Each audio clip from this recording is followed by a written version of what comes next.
Jhenaidah cadet কলেজে বার্ষিক ক্রীড়া প্রতিযোগিতার উদ্বোধন। সুলতান আল এনামের ভিডিওচিত্রে দেখুন বিস্তারিত। ঝিনাইদহ ক্যাডেট কলেজে 3 দিন ব্যাপী 59তম আন্তঃহাউস বার্ষিক ক্রীড়া প্রতিযোগিতার উদ্বোধন করা হয়েছে। বৃহস্পতিবার সকালে প্রধান অতিথি হিসেবে উপস্থিত থেকে বেলুন ও পায়রা উড়িয়ে প্রতিযোগিতার উদ্বোধন করেন ঝিনাইদহ ক্যাডেট কলেজের অধ্যক্ষ colonel S M. Rakib Ibne Rezwan, AFWC, PSC.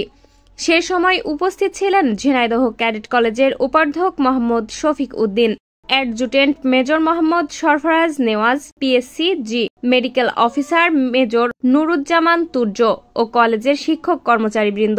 এছাড়াও উদ্বোধনী অনুষ্ঠানে ক্যাডেটদের অভিভাবক, সাংবাদিক, শিক্ষক মণ্ডলী ও অতিথিগণ উপস্থিত ছিলেন।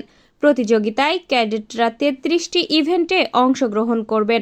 আগামী 23 ডিসেম্বর বার্ষিক ক্রীড়া প্রতিযোগিতায় অংশগ্রহণকারী বিজয়ী ক্যাডেটদের মাঝে পুরস্কার বিতরণ করা হবে।